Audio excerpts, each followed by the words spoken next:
os irmãos das redes sociais. Quando o Alan me convidou hoje para fazer aqui a direção, eu não tinha nem que dizer não, né? Até porque fazer a direção, apresentar uma criatura dessa que tanto luta pelo nosso centro, né, o respeito que nós temos por ele e ele tem por todos nós. E nós só temos a agradecer ao Alan sempre, que estamos sempre juntos, né, porque a Casa Maria Dolores, nosso centro Maria Dolores, ele tem um esforço imensurável de trabalhar, de ter sempre aqui com a gente. E a gente pede a todos que possamos estar sempre aqui presente, junto com ele. Às vezes todo sábado ele vem aqui cedinho para limpar o centro, para deixar tudo prontinho para a gente. Tá? E hoje é nosso palestrante, né? O sinal, a palestra dele com o tema para frente, construindo um novo amanhã.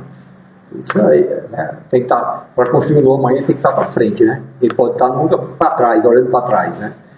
E estima aqui uma mensagenzinha de Francisco Cândido Xavier, estímulo fraternal. Quando plantares a alegria de viver nos corações que te cercam, em breve as flores, os frutos de tua sementeira te enriquecerão o caminho. Emmanuel, no livro Fonte Viva, capítulo 73, psicografia Francisco Cândido Xavier. É um estímulo fraternal desse sensacional, né? Eu vou só fazer eu tinha lido um livro há muito tempo, né, no contexto, acho que ele é O Pequeno Príncipe. Eu li esse livro há muito tempo. Eu li, a gente lê naquela época, e quando fez isso, eu mexendo nas coisas lá, meus livros, e achei, e fui ler de novo o livro. E encontrei uma passagem, que eu achei até, coincidentemente, onde o príncipe diz para Rosa: se quiseres, terás que passar 3 ou 4 larvas, se quiseres ver a borboleta. E quando eu li, eu não tinha entendido né? E hoje você às vezes tem que passar por algumas coisas, que a lagarta é feia, né? A lagarta, ela é asquerosa. Mas já depois da metamorfose tem a borboleta, que é linda, né? Então, é exatamente citando para a vida hoje, a gente tem que passar algumas coisas para poder no futuro, para a gente trabalhar, e aquilo, senão tomar aquilo como desânimo. A gente lutar e querer ver a borboleta. Então vamos manter esse nosso pensamento, essa nossa guerra, de todo dia a gente tem que estar correndo e agradecendo a Deus por tudo. Tá? E vamos convidar o nosso grande mestre, agradecer fazer a prece inicial. Queria convidar o nosso amigo Zé Souza para brilhantar mais ainda aqui a nossa tarde.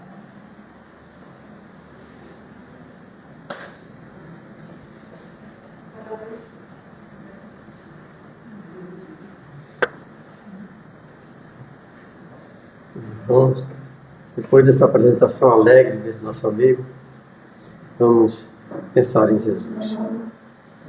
Senhor Jesus, Mestre Divino, estamos mais uma vez aqui reunidos para aprender um pouquinho mais a respeito daquilo que deixaste para nós há 2000 anos, no sentido de que tenhamos cada vez mais o nosso caminho orientado, esse caminho do bem, esse caminho de espiritualidade maior que todos desejamos, e com a nossa boa vontade, né, de fazer o bem, nós estaremos então nesse caminho que Ele deixou para a gente chegar até o Pai. Que a paz do Senhor Jesus nos envolva a toda a humanidade, principalmente aqueles que estão pensando em guerra, que estão fazendo guerra.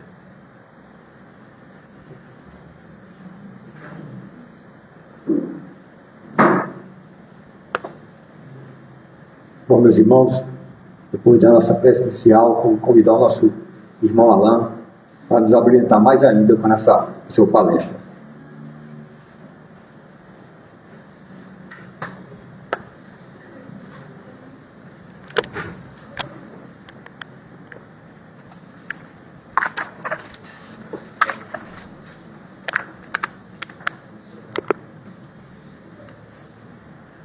bem, meus queridos irmãos e irmãs? Graças a Deus, né, estamos aqui reunidos para estudarmos um pouquinho mais, conhecermos um pouquinho mais sobre a doutrina espírita. E, nesse sentido, todos nós somos aprendizes, porque em matéria de espiritismo não há doutores, não há mestres, há aprendizes, tá certo? Então, é assim que deve se colocar e juntos a gente compartilhar nossos estudos, nossas ideias, sempre bem fundamentados na doutrina, para a gente aprender junto e não fugir, né, dessa orientação tão boa que a doutrina nos traz. Não que não haja outras orientações boas que existem, né? Mas já que escolhemos esse caminho para seguir, que a gente seja coerente com ele. Pois bem, então, a gente gostaria de começar o nosso tema de hoje, que é Para a Frente, Construindo um Novo Amanhã. A gente gostaria de iniciar lembrando aqui que quando Allan Kardec começou a pesquisar os fenômenos das mesas girantes, que eram fenômenos que encantaram, vamos dizer assim, toda a Europa e também a América do Norte.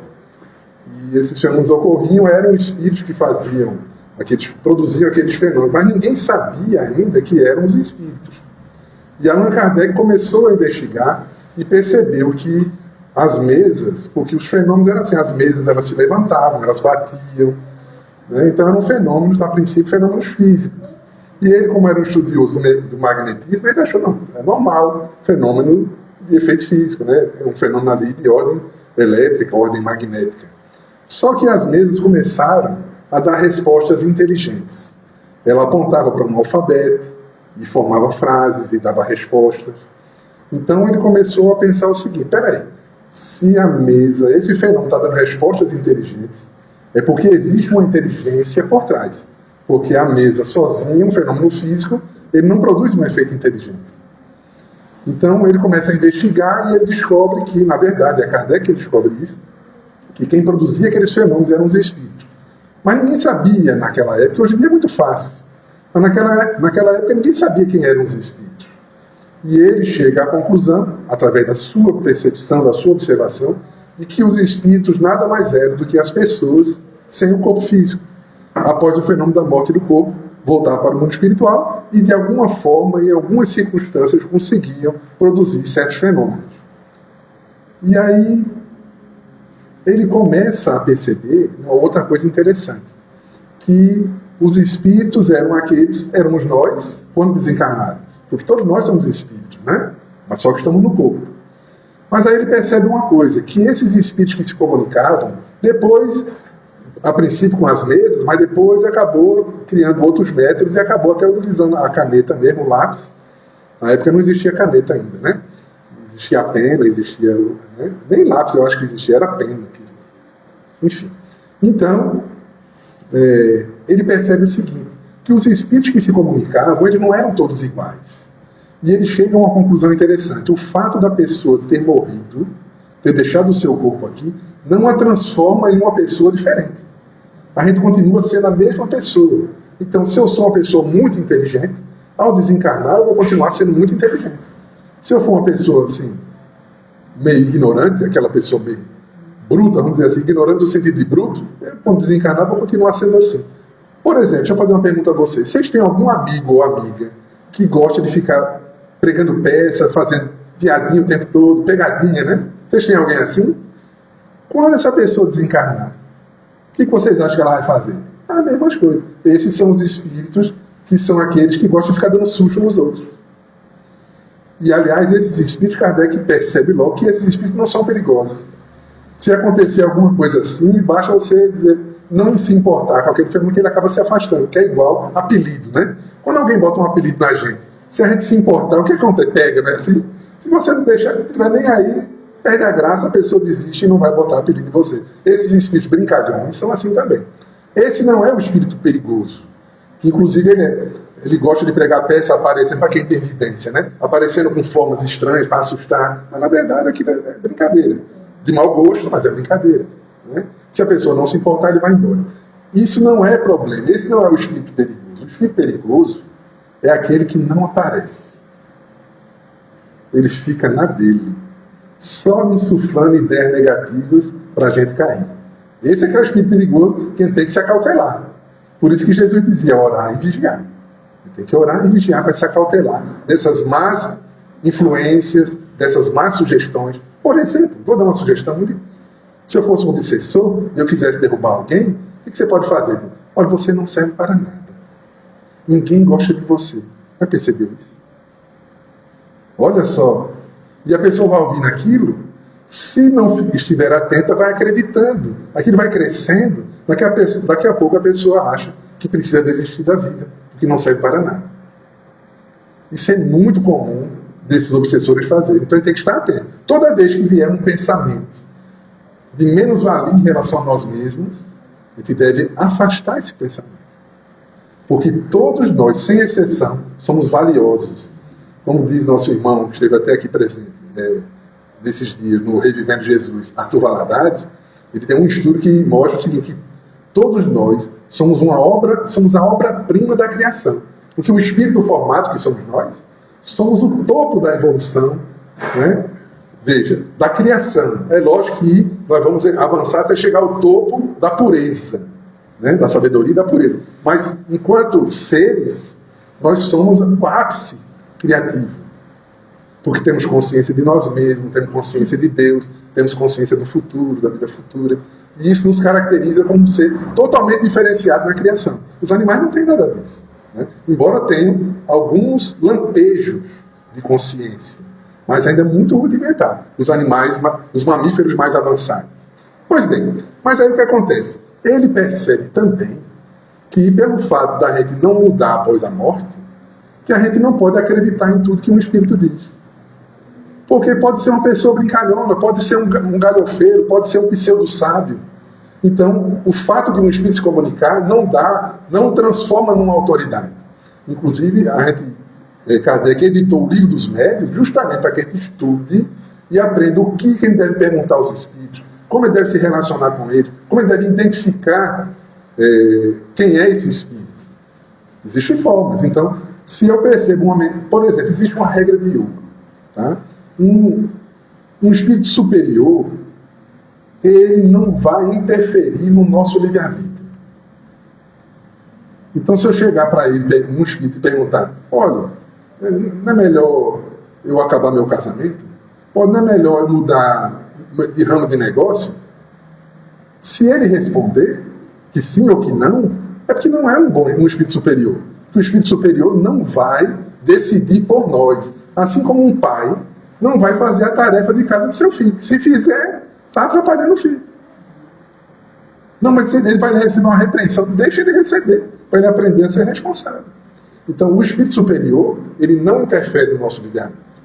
Então, isso é uma implicação direta para a gente que está na casa espírita, para aprender que não é pelo fato de algum espírito nos soprar alguma coisa, nos dizer alguma coisa, escrever alguma coisa, não quer dizer que isso é uma mensagem infalível.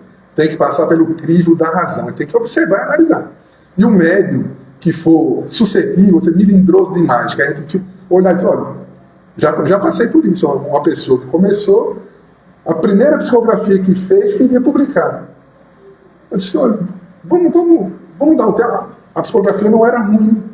Não era ruim, era uma psicografia boa, uma mensagem boa, mas era rasa. Era algo que servia para a gente aqui. Não é algo para publicar um livro, para botar na internet. Não é. Então a gente explicou para ele direitinho. A princípio ele não gostou, mas depois ele aceitou. Ele percebeu que era. Então ele foi maduro. Mas há alguns que não gostam e vão embora. Porque querem. São muito melindrosos, né? Acha que pelo fato do espírito estar se comunicando com ele tem que ser um espírito superior. Não. Inclusive Chico admitia que podia ser enganado. Qualquer um pode ser enganado. Então a gente tem que ter aquele bom senso nas comunicações que a gente der ou que vimos outros dando para a gente. Senão um espírito vem dar um conselho para a gente e a gente vai tomar como verdade. Não, calma, vamos analisar. Certo? Então Kardec chegou a essa conclusão. Pois bem, então, mas tem um detalhe, ele também descobriu que o fato de se comunicar um espírito e ele ser inferior, não quer dizer que ele vai ser inferior para sempre.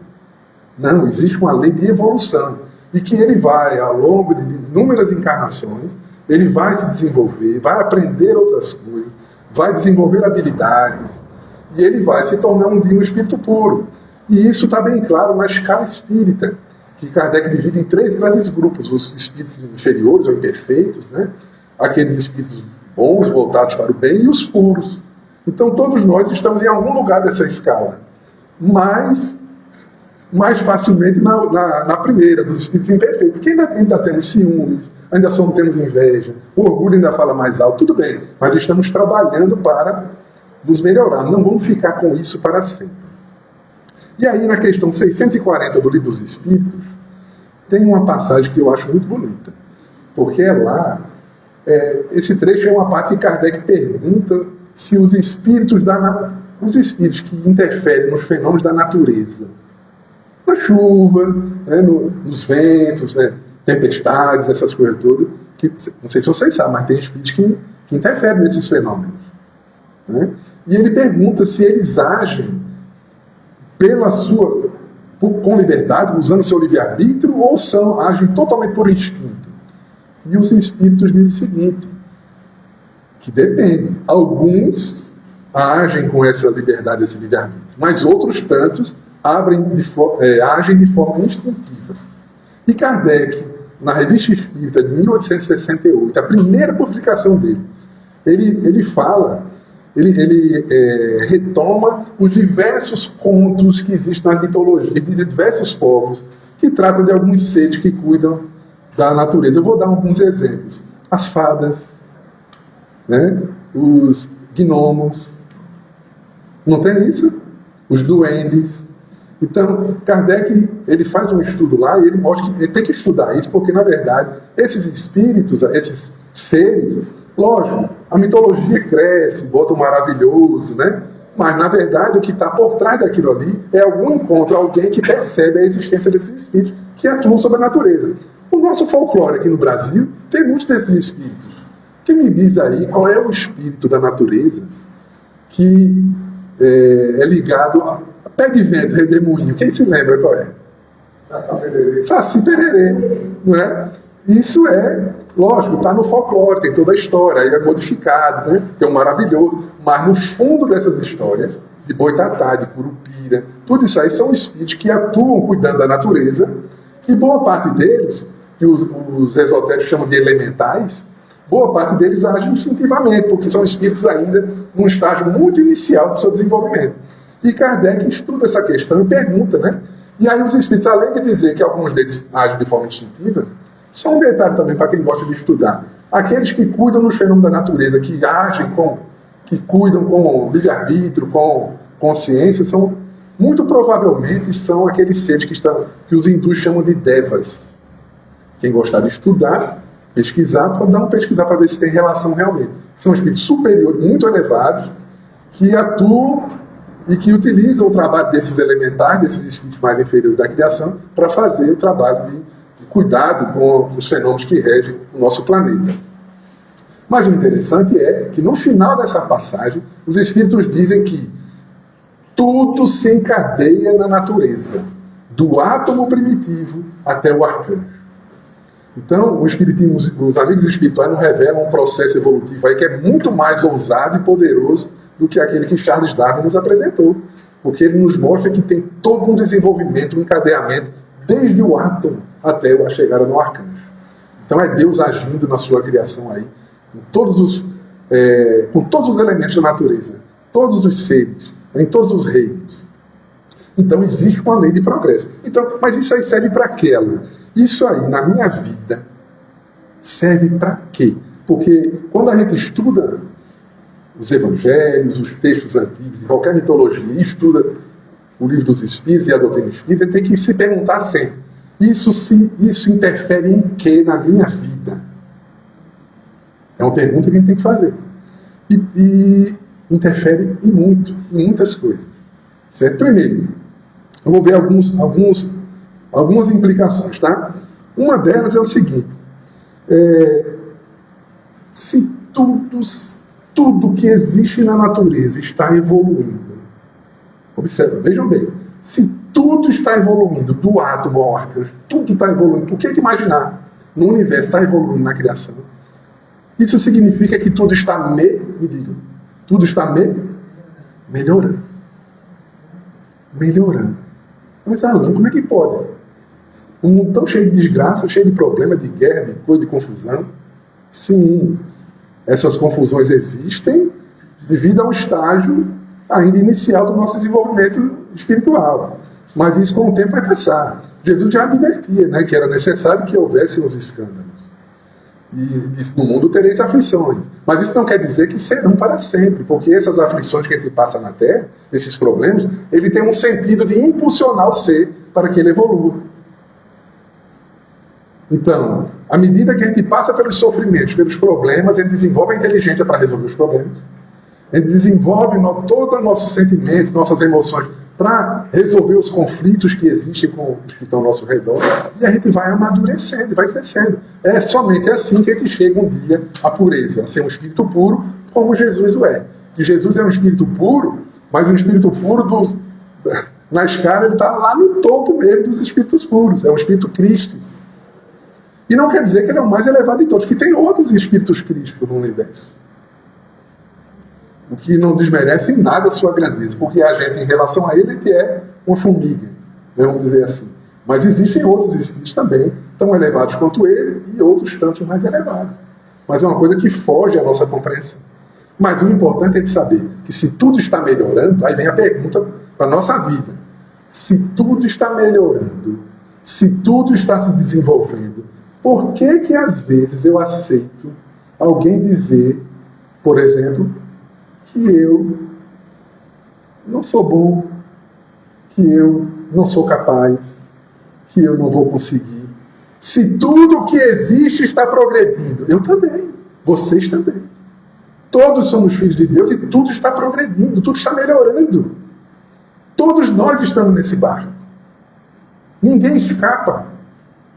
Então, toda vez que alguém vier buzinar para a gente, nos colocar para baixo, a gente pode até ouvir, não precisa brigar não, mas não vamos acolher essa ideia nociva que nos bota para baixo. Por outro lado, também não sejamos daqueles que colocam os outros para baixo. Né? Saibamos compreender que se eu estou evoluindo, o outro também. Existe uma outra implicação importante aí. Se tudo está melhorando, por que às vezes eu sou tão pessimista com o futuro do planeta, com o futuro da humanidade? Tudo está melhorando. Eu sei que os sinais às vezes não ajudam, mas porque a gente não tem a visão do todo. Porque se a gente for olhar, até pouco tempo atrás, a gente conversar até sobre isso hoje de manhã, assim. Há pouco tempo, não faz muito tempo, a escravidão aqui no país acabou em 1888, isso foi ontem. Então, os costumes já melhoraram. Embora a gente ainda tenha, né, pessoas que querem explorar o outro, isso existe ainda. Mas já as instituições, elas progrediram. Não faz muito tempo a gente botava uma roupinha domingueira para ir para a praça pública com os filhos para assistir alguém ser enforcado. Era tipo um show. Ninguém faz isso mais hoje em dia. Isso nos horroriza. Só para a gente lembrar, não sei se você lembra, Lampião, quando ele foi capturado, o bando todo foi decapitado e as cabeças ficaram em exposição. Parece que em frente a uma igreja, ou da prefeitura, não lembro bem. Mas o que demonstra o quê? Uma selvageria que hoje em dia a gente já não aceita, embora exista, mas já é uma coisa mais isolada. Né? E gradativamente a gente vai melhorar com relação a isso. O grande problema é que os meios de comunicação hoje são tão avançados, tem acesso a tanta informação que a gente sabe de muita coisa ao mesmo tempo. Só que as coisas boas nem sempre elas são divulgadas. Até porque quem faz o bem não quer ficar divulgando muito. E por outro lado, não dá muito ibope, como se diz, não dá muitos views, muitos cliques. O que dá é desgraça. Desgraça, você botar uma desgraça, uma discussão, um barraco, uma coisa, vai ter clique até umas horas. Mas é porque o nosso estado emocional ainda é assim. E vamos falar sobre isso um pouquinho mais na frente. Então, temos todas essas implicações.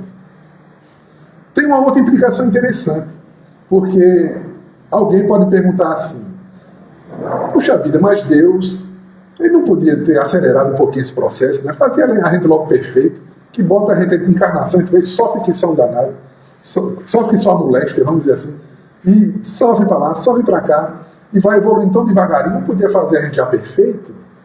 Bom, ele não sabe as motivações de Deus, mas o fato é que ele não fez assim. A sua criação e as leis dele são imutáveis, senão ele não seria Deus. A lei de Deus não fica mudando ao sabor dos ventos, não. Deus não tem o capricho dos homens. As leis são imutáveis. Então, desde sempre é assim. Então ele quis que nós entrássemos na vida trigo para depois, somente depois de muito tempo, sair pão. É lógico que a gente ainda está naquela fase que a gente tenta que sai um pão meio solado, né? Um pão meio queimado, mas com o passar do tempo a gente vai sair um pão como era o pão da vida. Quem se lembra quem é o pão da vida? Me ajudem aí. Quem é o pão da vida? Jesus. Só que foi muito mal compreendida a mensagem. Porque ele falou, tomai o meu corpo, né? Tomai o meu corpo, aí compartilhou, abençoou o pão. Aí entenderam que seria o pão representaria, com todo respeito, representaria o corpo dele, e ao comer o corpo dele, a gente estaria se purificando. Mas na verdade a mensagem é simbólica. E mesmo os padres, que são muito estudiosos, eles sempre avisam as pessoas que não basta você tomar a hóstia, você tem que mudar a sua vida, ser uma pessoa melhor. Os padres alertam isso. Ninguém está, com relação a isso, pelo menos a grande maioria dos que eu já vi, sempre alertam a esse respeito. Então, quando se fala em comer o pão da vida, que é Jesus, é a gente se apropriar da sua vida, da sua vivência. O pão da vida é a representação concreta do que ele fez. A gente seguir os exemplos do que ele fez. A gente se inspirar no que ele fez. Isso é comer o pão, né? Comer o seu corpo. O corpo representado aí como o conjunto de experiências, de vivências que ele trouxe para nós. Ele não é nosso guia e modelo? Jesus é guia e modelo. Ele não apenas diz para onde ir. Ele diz, olha, o caminho é por ali. Mas ele foi, porque ele é modelo também. Ele foi e mostrou como ele devia se comportar ao longo do caminho. Sua vida é assim. É lógico que ele não vai conseguir fazer as mesmas coisas que ele fez. Mas ele é o padrão máximo, o padrão top. A gente vai dar o nosso padrão, inspirado nele, mas conforme as nossas condições atuais. Ninguém vai poder dar o que não tem. Mas a gente se inspira nele. Tá? A esse respeito, né, a gente queria falar justamente disso. Né? Se tudo evolui e a gente precisa seguir, buscar esse pão da vida, e Deus quis que a gente entrasse na matéria para a gente se desenvolver, Ele quis que fosse assim. Só que a gente não é daqui da matéria. A matéria é um meio para que o espírito avance. A esse respeito, tem até uma passagem da professora Lúcia Helena Galvão, um trecho, eu vou falar com as minhas palavras, mas ela faz uma distinção entre ser materialista e ser espiritualista, que eu achei genial. Porque ela diz o seguinte, quando a gente se utiliza de Deus como um meio para atingir os fins que a gente quer, a gente é materialista. A gente só é espiritualista quando a gente usa a vida, os nossos objetivos aqui para atingirmos a Deus como um fim. Então, ainda que eu me diga religioso dessa ou daquela religião, mas se eu vivo na expectativa que Deus resolva os meus problemas, que Deus me dê dinheiro, que Deus me dê felicidade para eu viver bem aqui, eu sou materialista. Porque os meus objetivos estão aqui na matéria. Só que a matéria, gente, ela é totalmente transitória. Não há nada aqui permanente. Nada, absolutamente nada. Tudo que existe, existe para fazer a gente se utilizar desses instrumentos para a gente avançar. Para o espírito, aqui não é nossa verdadeira casa. Então, nesse sentido, a gente pode perfeitamente dizer que todos nós, aqui na Terra, somos peregrinos. Peregrinos. Vocês sabem o que é um peregrino? O que é um peregrino? Me ajudem aí. Um andarilho? Que mais? Um viajante, não é? Que mais? Um passante. Aí deixa eu perguntar a você. Um andarilho, um viajante, um passante, ele pode se dar ao luxo de carregar muita bagagem? Por quê? Porque muda muito, né? Ele não vai poder levar os móveis da casa dele, né? Não tem condições, ele vai ter que levar o suficiente para ele poder ir se deslocar de um lugar para outro, né? A mesma coisa somos nós. Todos nós somos andarilhos, viajantes, passantes aqui na Terra. Todos nós vamos partir. Inclusive, todos aqueles que Jesus curou, todos eles partiram. Ninguém ficou. Porque eu vi uma vez uma mulher dizendo para um pai que havia perdido uma filha, disse, Se você tivesse fé, sua filha não teria morrido. Sim. Aí ela morreu um tempo desse, eu fiquei pensando, acho que faltou fé para ela. Eu só pensei, não falei. Bom, também não dá para falar, só foi com mediúnico, porque ela tinha desencarnado. Mas não ia fazer isso aí. Mas o fato é que todos nós vamos desencarnar. Todos nós vamos morrer. Morre o corpo, mas o espírito continua vivo num processo aí de desenvolvimento. Agora a pergunta, se todos nós somos peregrinos, por que é que a gente leva tanta bagagem? Eu vou explicar essa pergunta. Por que a gente leva tanto peso com a gente? Por que a gente leva com a gente tanta preocupação? Tantas culpas? Tantas mágoas, ressentimentos em relação aos outros? Alguém aqui já perdeu o sono de noite? E quando foi ver, os passarinhos começaram a cantar, o dia clareou e você não dormiu, já passaram por isso? Por que a gente fica... Gente, eu faço isso com uma certa frequência. Eu confesso que isso não é muito inteligente, né? Porque no outro dia você está cansado, o problema continua e você é cansado. Eu deveria ter aproveitado a noite para descansar. Mas acontece que a gente começa a pensar em algumas coisas. Alguém me dá um exemplo do que a gente pensa quando está perdendo o sono de madrugada? Me ajudem aí. Os boletos, por exemplo? Declaração de imposto de renda, essas coisas, né? A gente pensa muito nisso. Dos problemas do dia a dia, a gente pensa muito nisso. A gente carrega conosco. O que mais? Preocupações, né, mágoas. Preocupações com mágoas, algo que alguém fez com a gente que nos magoou. Né? Fulano disse aquilo, mas não devia ter dito aquilo, aquilo não foi bom. Ele é meu amigo, não devia ter dito isso. Meu parente falou aquilo, fiquei chateado. Meu chefe não reconheceu o meu esforço. Falou na reunião, mas não lembrou de mim. A gente não passa por isso? E fica ali remoendo essas mágoas. Mas além disso, ele também remoe uma outra coisa que é terrível, que é a chamada culpa. A gente fica lembrando das coisas erradas que a gente fez, lembrando dos micos que a gente cometeu, né? Das coisas que a gente não deveria ter dito, das coisas que a gente, né, poderia ter evitado. E fica naquele pensamento circular. A gente lembra de uma coisa, lembra de outra, lembra de uma coisa, lembra de outra, volta, lembra de um jeito diferente e volta para a mesma coisa de novo, e quando vê o dia amanhece. Por que a gente leva esse peso com a gente? Se nós somos todos, sem exceção, nós somos andarilhos, viajantes, passantes aqui na Terra. Não estou dizendo que a gente tem que ser indiferente com as coisas do mundo, não é isso. Mas por que a gente estraga a nossa noite de descanso quando deveria estar buscando contato com os guias, com os amigos, com os espíritos familiares, para a gente ficar bem? Porque pensar nisso não vai resolver os problemas. Não vai apagar. É melhor descansar para no outro dia a gente retomar. Então são coisas que merecem a gente pensar. Paulo de Tarso, em uma de suas cartas, a carta aos Filipenses, no capítulo 3, tem uma passagem que ele fala.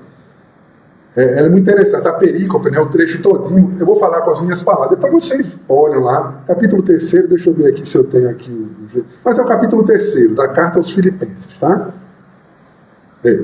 Então ele fala o seguinte, ele manda essa carta dizendo às pessoas, porque ele sempre mandava as cartas para as igrejas para dar orientações, que o pessoal estava tendo problema lá, aí ele mandava as cartas para poder ajudar.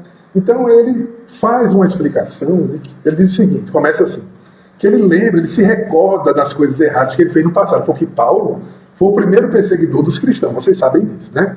E não foi uma perseguiçãozinha qualquer não, gente. Era barra pesada, muita gente morreu, muita gente foi torturada, muita gente perdeu emprego, perdeu negócio, perdeu os bens que tinha, foi expulso. Inclusive, aquela Prisca que ele encontra no deserto de Dan, no deserto de Dan, né? Quando ele foi convertido, ele encontra um casal lá, e naquele convívio é quando ele descobre que eles dois foram vítimas dele. Ou seja, era um espírito que tinha conhecimento, só que ele tinha conhecimento dos males que ele cometeu. Certo? Mas aí ele passa uma mensagem para que eles compreendam, reconheçam os seus erros, mas não fiquem ali presos nos erros. Quer dizer, eu errei, eu era desse jeito, mas agora com Cristo eu sou outra pessoa. E mais, aí ele fecha dizendo, eu estou dizendo assim bem resumidamente, tá? E ele fecha dizendo o seguinte, eu com Cristo sou outra pessoa, mas eu tenho consciência de que eu só posso dar de acordo com aquilo que eu desenvolvi, com aquilo que eu conquistei. Então, isso é um recado muito importante para nós. Porque a gente não deve se prender nas culpas do jeito que a gente cometeu. Ah, mas eu fiz isso no passado. Ah, mas eu era desse jeito. Tudo bem, é bom saber que era desse jeito, só que não somos mais. A gente adotou uma nova postura agora. Só que essa nova postura que a gente adotou, ela está influenciada por aquilo que eu sou. Eu só vou poder ser eu vou ser um novo homem, uma nova mulher, mas conforme o meu grau de evolução. E não se pode esperar de mim que eu dê algo que eu não esteja preparado ainda para dar. Então, por exemplo, algumas pessoas... eu já contei muita história da Dona Ana, né, que nos inspirou a fazer o projeto Aninhando Mães, que ela foi traída pelo marido, abandonada, e ela, uma série de circunstâncias depois da vida, ela conseguiu se reerguer, ela era analfabeta lá em Recife, né, ficou perdida, mas teve ajuda, uma aqui ajudou, outra ajudou. Ela conseguiu reverter sua situação de vulnerabilidade, se estabeleceu na cidade, obteve sua casa, sua moradia, casinha digna, e começou a adotar crianças. Ela tem um sem número de filhos. Ela desencarnou, muito minha querida amiga Ana. E ela fez isso na sua vida. Só que teve um momento de sua vida que o marido que a traiu e fugiu com outra adoeceu. Quem cuidou dela? Ou quem cuidou dele doente? Dona Ana cuidou dele doente até a morte dele. Mas não parou aí. A outra adoeceu também. Quem cuidou dela? Dona Ana cuidou dela até a morte. Veja, mas aí assim, a gente se espanta com uma história dessa, né? Você teria condições de fazer? Provavelmente não, mas ela já tinha condições de fazer. Porque já desenvolveu em outras experiências essa noção de dever, de amor desinteressado. Né? Talvez a gente não consiga fazer isso, mas a gente pode, por exemplo, não desejar o mal daquele que nos deixou. Isso a gente já pode fazer. Está ao nosso alcance. E a gente vai gradativamente crescendo, né? E aumentando a nossa capacidade de amar e de servir. Muito bem. Então tem uma mensagem de Emmanuel, né, que trata, que Paulo nessa mensagem diz: prossigo para o alvo. É a fala dele. Está lá no Evangelho, ou nas cartas dele. Prossigo para o alvo. Ele tinha plena noção de que com Cristo o objetivo da vida dele era outro. Não podia mais ficar apenas preocupado em conquistas materiais. Não quer dizer que ele não possa buscar o nosso conforto, as coisas o nosso trabalho. Isso é tudo perfeitamente normal. Mas que isso não seja aquilo que a professora Lucerena fala. Não seja o nosso fim. E a gente se utiliza de Deus para poder atingir o nosso fim material aqui. Não, que a gente use a matéria para desenvolver as qualidades que vão nos levar a Deus, que é o fim. É a finalidade nossa, chegarmos ao Pai. Então, se eu tenho muito dinheiro, aprender a ser generoso, ser caridoso. Se eu tenho pouco dinheiro, aprender a ser resignado, paciente. Né? Se eu me relaciono com muita gente, aprender a ser paciente, a ser tolerante. Então, tudo isso são exercícios que a vida me convida a fazer para poder eu avançar, eu evoluir nesse grande processo de evolução que, na verdade, é um processo educativo. Porque a educação, ao contrário do que a gente imagina, não é colocar informações na cabeça do outro. Isso é instrução. Né? Você instruir o outro acerca de tal matéria ou de tal lei, você está instruindo a pessoa, jogando para ela aquelas informações. A educação é um processo diferenciado. É onde a gente estimula o outro a que ele dê o seu melhor. Todos nós fomos criados simples e ignorantes, sem experiência nenhuma, só que, como diz Paulo, perfectíveis. Todos nós temos a condição de um dia sermos perfeitos. E Deus, Ele nos estimula o tempo todo para que a gente dê o melhor que nós temos, porque todos nós temos, como dizia Pestalozzi, o germen da perfeição dentro de nós. O germen da perfeição. Pestalozzi é um dos pais da pedagogia, né? Então todos nós temos tudo que há de bom dentro de nós, mas isso precisa brotar, precisa desabrochar em nós.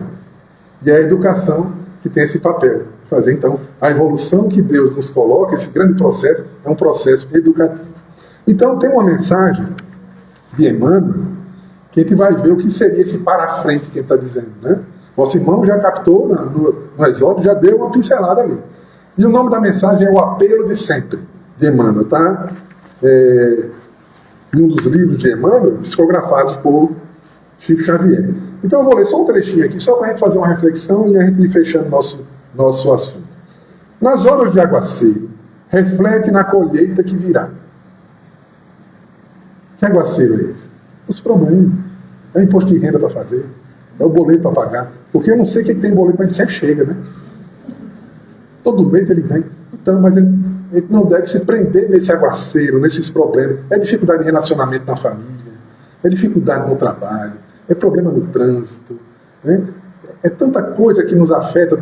A gente acorda até bem-humorado, mas assim que sai tem um problema, já fica logo chateado, já estragou o nosso dia, né? Então, ele diz, nas horas de aguaceiro, reflete na colheita que virá. A gente está prosseguindo para o olhar para o alvo, que é o crescimento do Espírito. Jesus, veja, é recorrente nas passagens de Jesus um convite para participar de um grande festim. É a festa do Senhor que nos aguarda a todos. Não apenas para essa ou aquela igreja, como alguns pensam. A festa do Senhor é para todos aqueles que vistam a túnica nupcial. E a túnica nupcial é o nosso desenvolvimento intelectual e moral. Quando a gente vai crescendo, a gente vai se purificando, aprendendo a se tornar mais solidário, aprendendo a servir, a gente vai tecendo uma túnica espiritual, que é o nosso perispírito, vai ficando mais suave, mais sutil, e nos dá acesso após a morte. E já agora, desde já, que quando a gente dorme, o espírito se afasta do corpo. E a gente vai para regiões mais elevadas. E vamos usufruir de tudo aquilo que está reservado para aqueles que sintonizam com as esferas mais elevadas. Então, o nosso desafio é aumentar o nosso padrão, elevar o nosso padrão moral. Talvez por isso que no passado, quando se falava de céu, se pensava em ir para cima, né? Porque é elevar o padrão moral. E o inferno pensava assim embaixo, porque é você baixar a sua vibração. Eu não sei se vocês já perceberam, às vezes está tudo bem, alguém fala uma coisa, aqui o clima cai. Já sentiram isso? Quem é mais sensível, às vezes é uma festinha em casa. Está todo mundo feliz, todo mundo animado, de repente alguém toma uma cervejinha a mais, exagera um pouco, fala uma besteira, é o clima. Já passaram por isso? Só na minha família que tem isso. Mas não é. E aí talvez por isso a gente tenha pensado em inferno para baixo e céu para cima, mas só que não tem para baixo para cima, porque a Terra é esférica, né? Então, tudo isso deve servir de reflexão para nós. Então, o nosso objetivo é, aqui na Terra, estar aqui, para elevar nosso padrão moral, para que aos poucos a gente possa chegar a Deus e participar do grande festim que nos aguarda. Esse é o alvo. Bom, aí ele continua. Nos instantes difíceis, age pensando na soma de alegrias que nascerão do dever cumprido. Isso é muito, gente. Porque muitas vezes a gente acha que a verdadeira alegria é a gente curtir a vida, conseguir coisas, nossas conquistas. Não. A verdadeira alegria é aquela que brota do dever cumprido. Ontem estávamos, né? Aí, fomos entregar um enxoval para a mãezinha.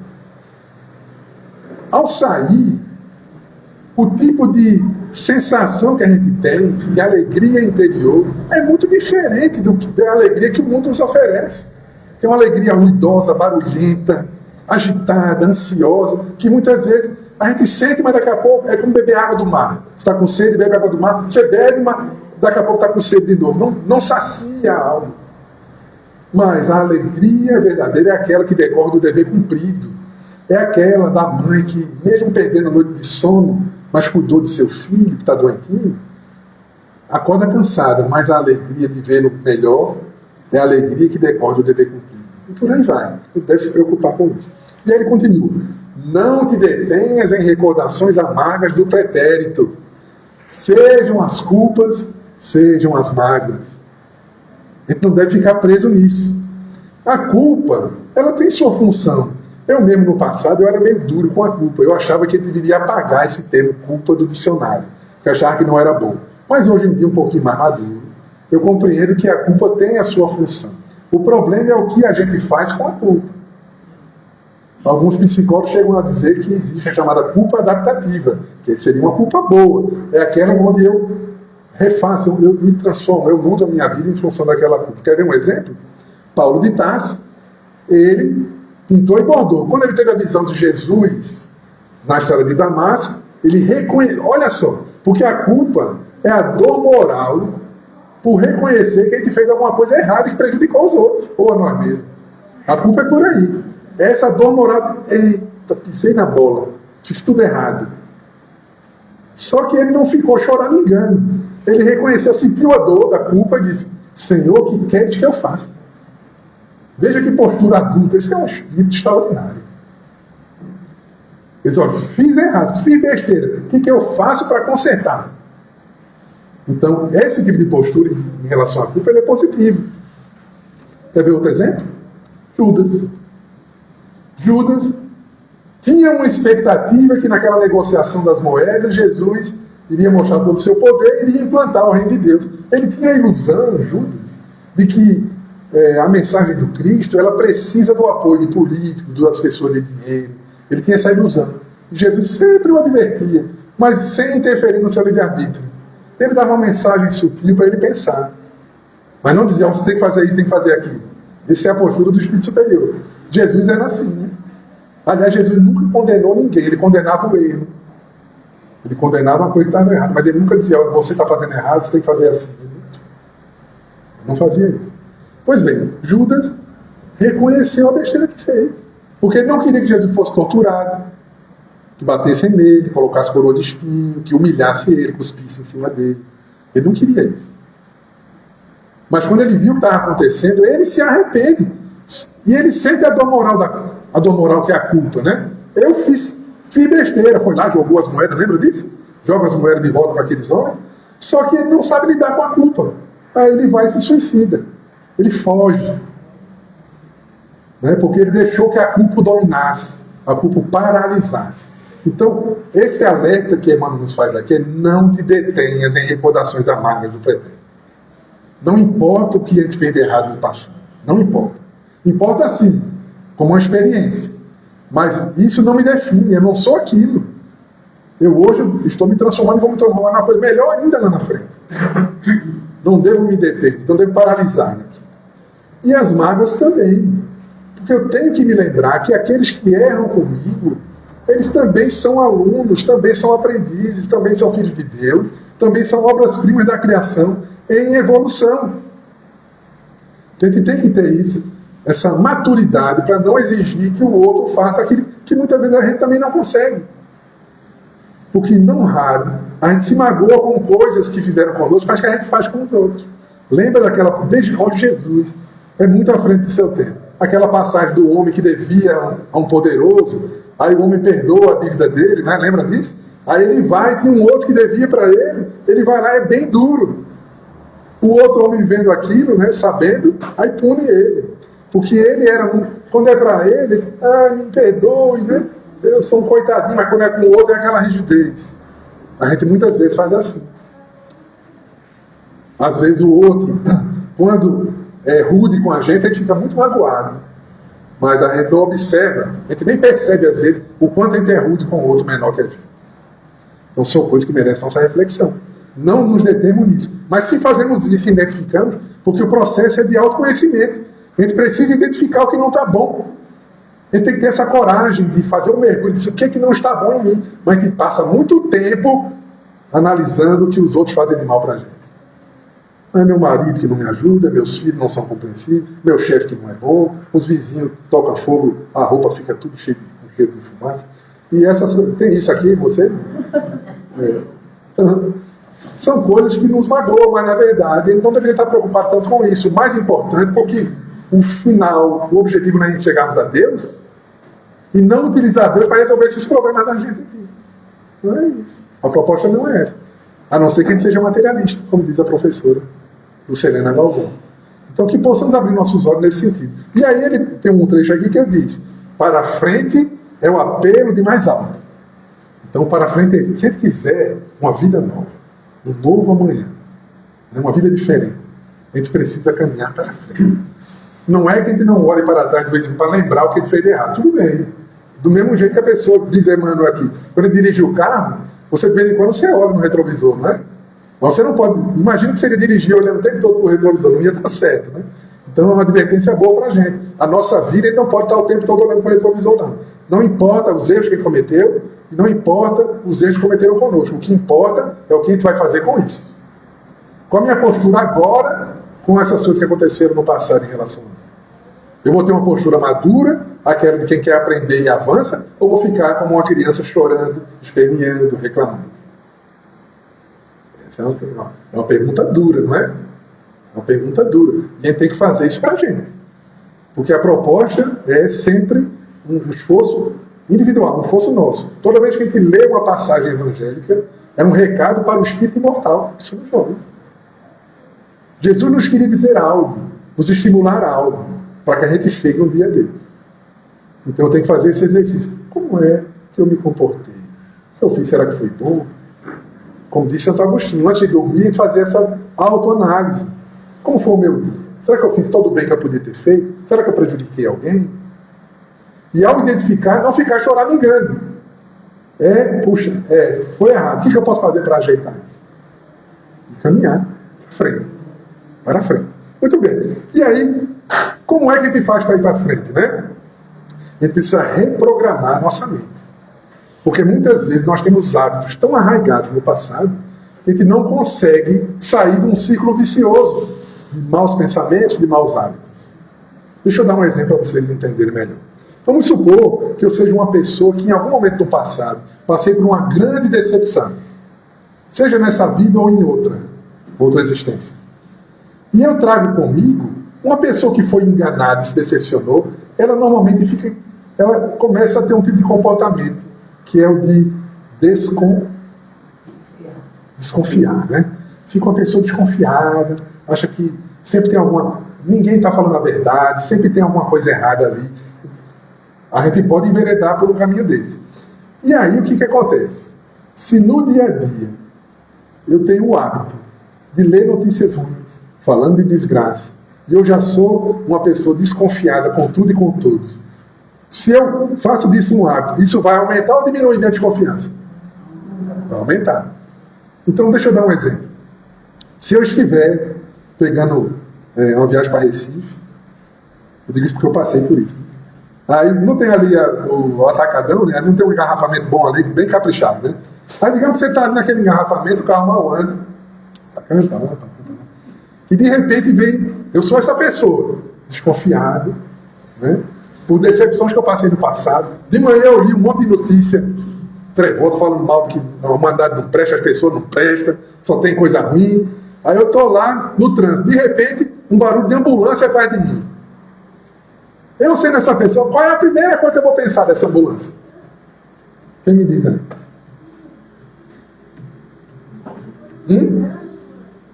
Alguém passando mal. Um acidente lá na acidente. Mas vocês são muito elevados, viu? Que a primeira... Graças a Deus que vocês pensam nisso. A gente acha que ele está querendo passar, está usando a ambulância para passar. Normalmente, se eu sou essa pessoa aqui, se eu sou essa pessoa desconfiada, eu fiz isso. O primeiro pensamento foi esse. Rapaz, tudo parado aqui, vê essas ambulâncias, às vezes não é nem verdade. Peraí, não posso pensar isso. Não é um bom pensamento. Por isso que a gente tem que se conhecer. Para quando a gente fizer uma coisa errada, a gente afastar o mau pensamento.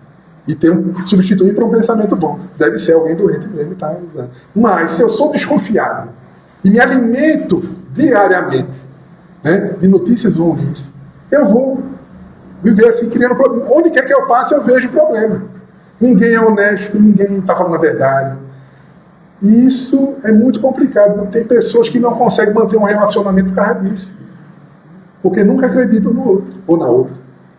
Está sempre desconfiado. Um ciúme.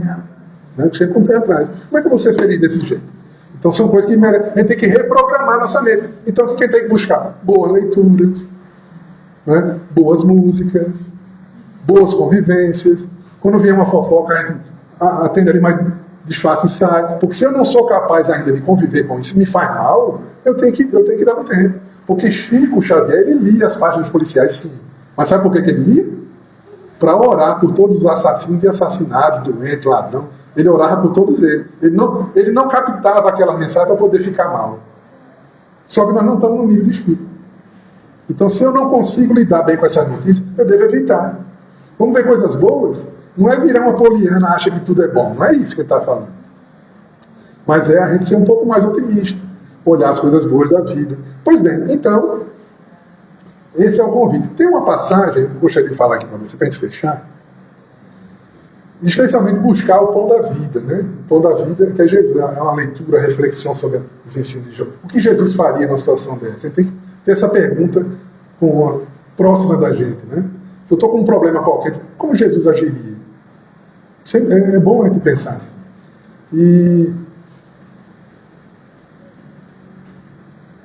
tem uma passagem, sim, por que a gente tem que fazer? A gente tem que nutrir melhor nossa mente. A gente nutre nossa mente, às vezes, com muito lixo. Então tem que buscar coisas boas, para mudar a nutrição, para poder a gente reprogramar nossa mente e a gente caminhar para não ficar preso nos tumultos da vida. Que muitas vezes um problema está a cabeça tão atarantada que tudo que acontece parece ser muito maior do que realmente é. Bom, então tem uma passagem que está no livro Pai Nosso, a mensagem de Neemei, escrito em Neemei, que ela conta o seguinte, o nome da mensagem é A Lição da Bondade. E ela diz o seguinte, que Jesus entra em Jerusalém, montado em quê, gente? Um jumento, morrido, não importa, era um jumentinho, né? E o povo estava fazendo o quê? Quando viu ele entrando na cidade, sentado no jumentinho, saudando ele, né? Então, é o Salvador, é o Libertador, é o grande isso, é o grande aquilo, né? E Jesus ali, entrando super, assim, sem empolgação com aqueles elogios todos. Por quê? Porque ele sabia perfeitamente que o que motivava aqueles aplausos, melhor dizendo, da multidão, era um interesse pessoal de um libertador guerreiro que os libertasse de Roma. Só que Jesus não era esse tipo de Messias que eles esperavam. Era o Messias, é o príncipe da paz, né? Acho que é o termo mais belo, na minha opinião, para se referir a Jesus, o príncipe da paz. Então jamais ele fomentou guerra, jamais fomentou ficar discutindo, debatendo, se digladiando. Ao contrário, a proposta é de união. Bom, então, estava ali Jesus sem se empolgar com aquelas elogios falsos ali, e eis que chega uma mocinha com uma braçada de flores e diz, Senhor, eis a minha contribuição para o reino de Deus. E ele olha carinhosamente para ela e diz, você quer realmente ajudar a contribuir com o reino de Deus? Ela diz, sim, Senhor.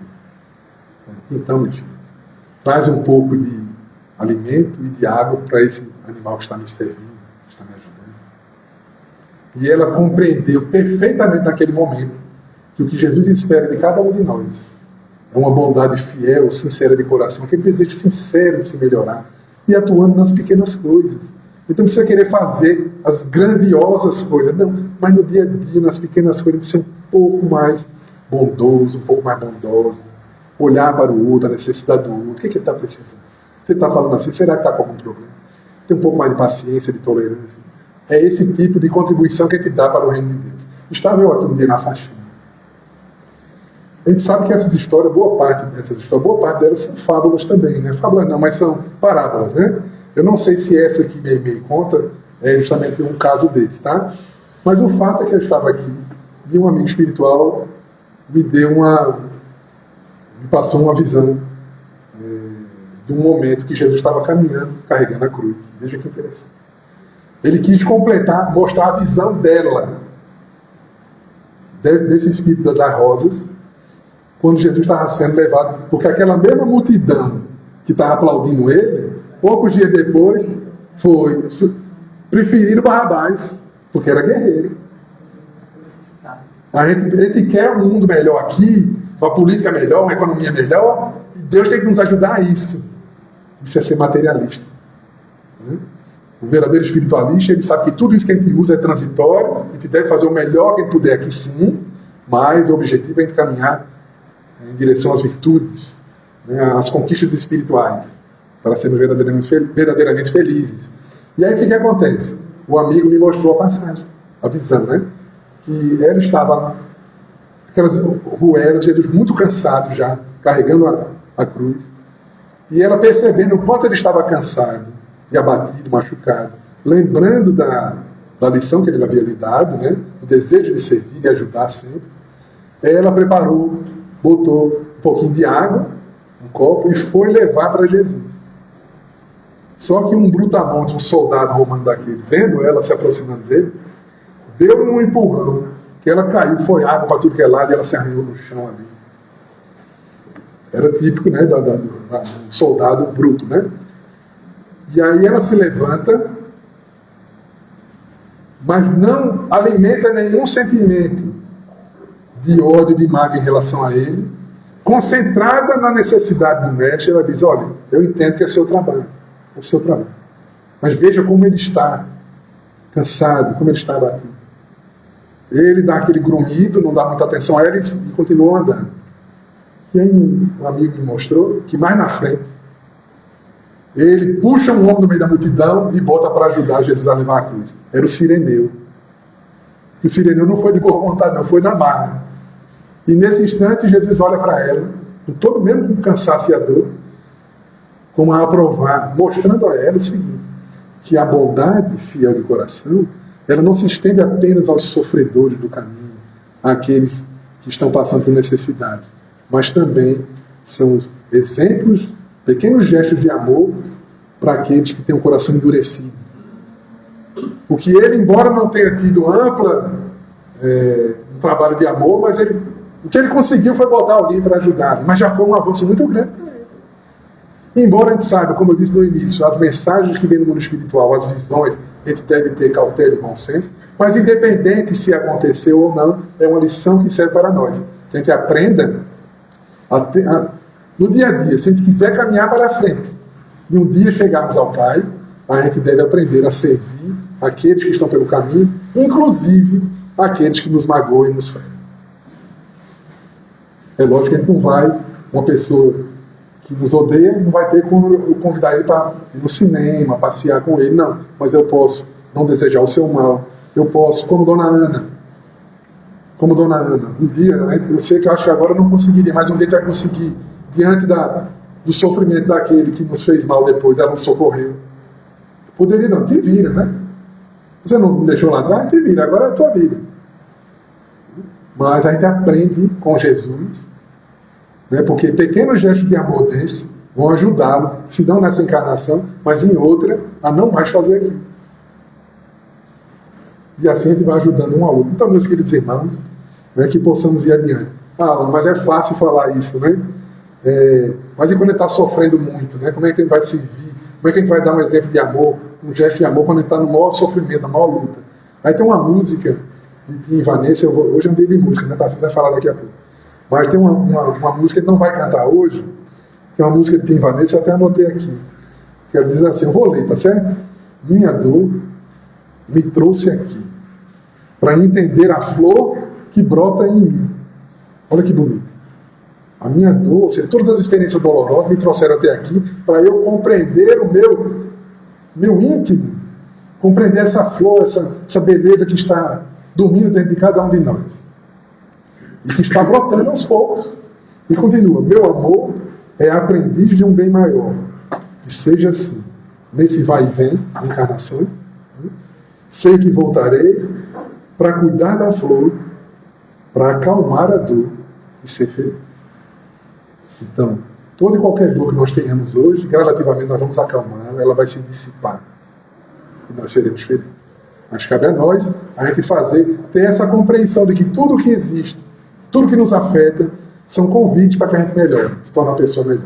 Meus queridos, que Deus nos abençoe, desejamos a todos muita paz.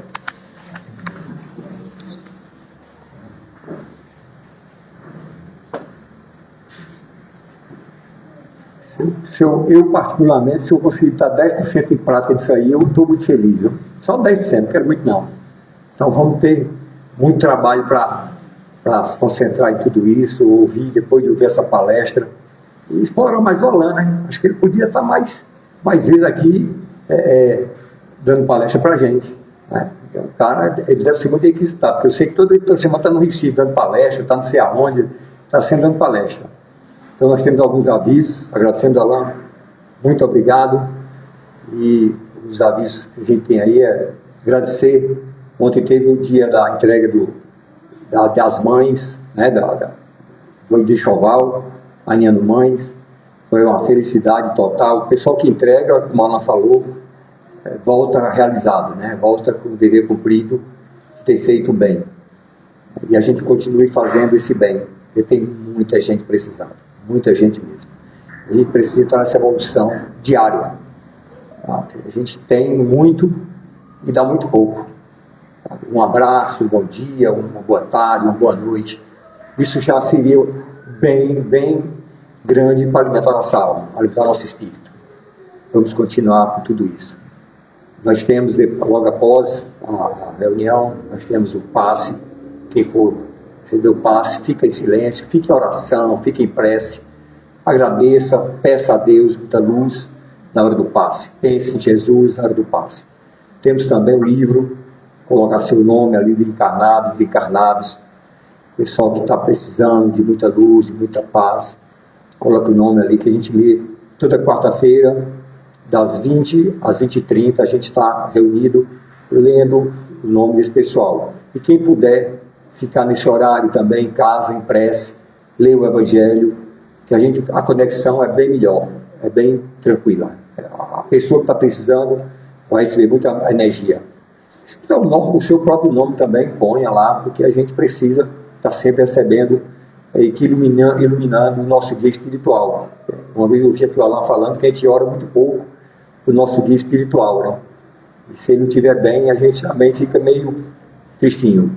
Temos a água fluidificada. Quem quiser trazer sua água fluidificada, traga. Tem a sala, coloca ali dentro no início da palestra e a gente vai fazer vai tomando essa água diariamente.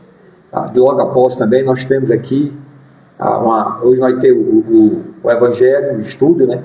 Mas nós vamos ter uma tarde, final de tarde, noite já, com um show musical, né? Eu até cheguei aqui brincando que vai ter Alan com seus Alanzetes, né?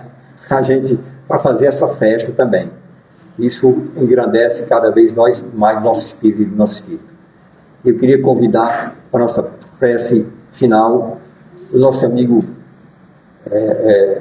Plínio, para que ele possa vir aqui abrilhantar, terminar a nossa noite com essa sua prece. Eu rogo a Deus nosso Pai a divina proteção para esta humilde casa e para todos nós irmãos, visíveis e invisíveis, por todos nós somos passíveis do seu amor e perdão. Amém?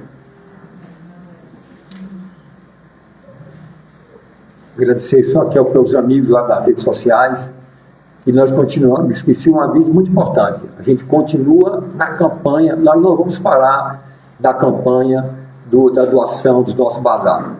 Por favor, você que tem em casa uma roupa que está usando, mas lá, esse dia um rapaz, eu cheguei num susto, eu acordei de madrugada com barulho danado dentro do meu quarto. Eu achava que era alguém dentro do guarda-roupa, não era não, era a roupa caindo de moda. Então, essa roupa está caindo de moda, traga para cá, você que não está mais usando, traga aquele sapato, aquela roupa, que a gente dá um jeito aqui. Tem um pessoal, uma equipe aqui fenomenal, viu? Quando chega aqui, a roupa fica nova. Tem uns aí que leva para lavar em casa, outro passa, outro... Enfim, termina estando um bazar que é sensacional. Contamos com vocês aí, tá, pessoal da rede social, por favor, nos ajude. Fiquem em paz, boa semana, que Deus nos ilumine sempre. Nossa.